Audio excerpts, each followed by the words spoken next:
Let me show you how to build these outdoor Adirondack style chairs made completely out of 1x materials, and I'll have the build plans available. The link is going to be in the video description. To get this build started, we'll start with the cut list.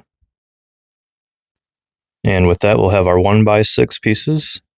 We're going to need 2 of these at 36 3/4 of an inch. These are going to be the sides of the chair.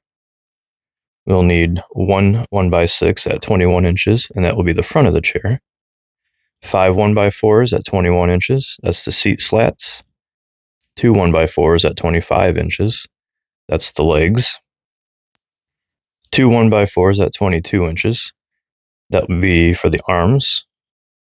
2 1x4s at 19 3/4 of an inch, that's going to be the back brace. 5 1x4s at 31 inches, that's going to be the back slats. 2 1x3s at 22 inches, that'll be the other part of the arms. 1 1x3 at 19 3/8, which will be the other back brace. On the 2 1x6s that are 36 3/4 of an inch, we're going to cut that little bottom angle, and that's going to be 3 inches down on one side, and then about an inch or 1.25 inches up.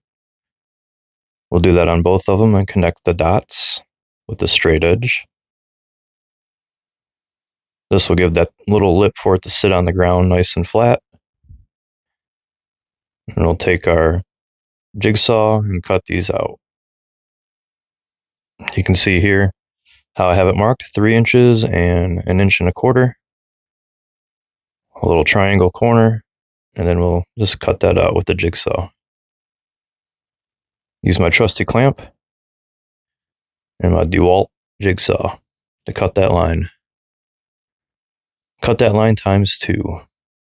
And these will be the side of the chair.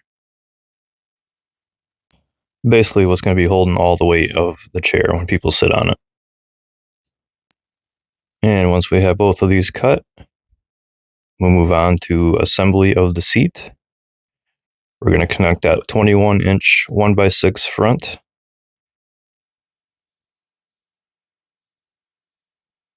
Or I should say we're going to connect the legs, or the sides that we just cut at that angle, to the 21-inch 1x6 front with some pocket holes. I'm using 3/4 inch pocket hole screws. I got 3 pocket holes in each one of these boards to go across the length of that front. And I'm also using some tight bond too to help hold this all together.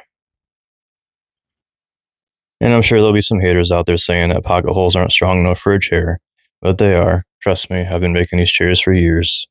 Never had a problem with them. When it's all said and done, they're pretty rigid, with very little to no flex in them at all.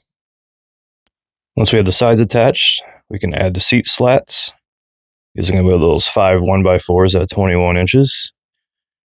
I'm using that tight bond too, and 1-inch brad nails to hold this together. I'm spacing these apart about 1/4 inch. You can see my 1/4 inch spacer there. That's about all we need for these. And that'll give us plenty of room for the seat. For a normal size adult to sit on, I should say. And if you don't trust the brad nails, you could always do some screws in these. With the combination of glue and the nails, it holds pretty well. So I'm not too worried about that. And it's just a chair, so people are just going to sit on it. And once we get that 5th and final piece on, we'll move on to the back of the chair. These 2 pieces are the 19 3/4 of an inch, which is the space from the back of the chair from side to side. And that's what these will fit into. And I'm spacing out the 5 31-inch back slats evenly here. I'm just going to start with one on each edge. And then I'll just place the other ones in the middle and kind of eyeball it.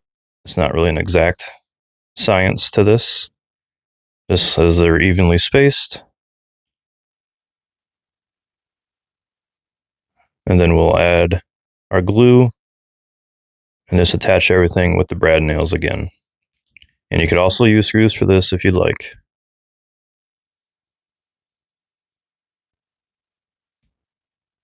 I think these are spaced approximately 7/16 of an inch apart if you really want to know, but it's just an approximate.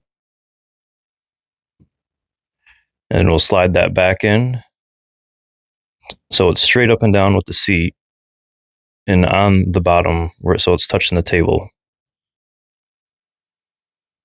Then we're going to add some 1.5-inch screws to the side of this to hold it in place.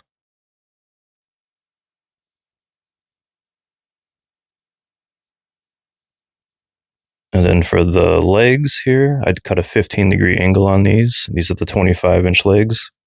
And then I'm going to measure 9 inches up from the point and draw a straight line across.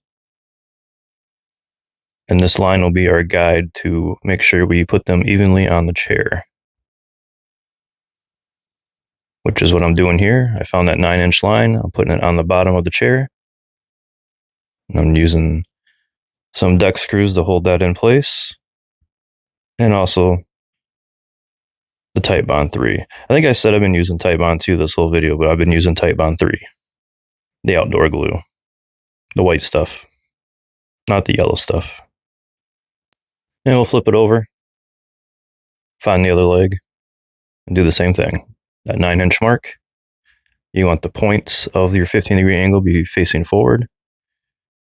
And this will give the chair that lean. The Adirondack lean.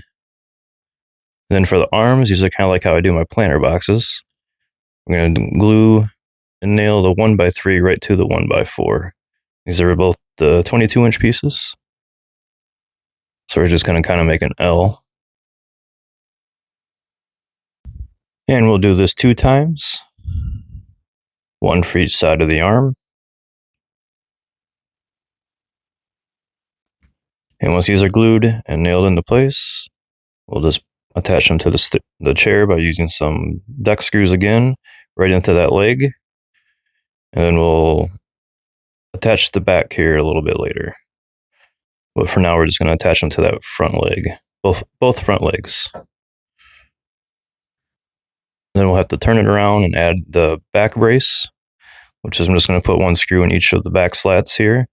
And then this is where we're going to attach the arms from the side is into this piece.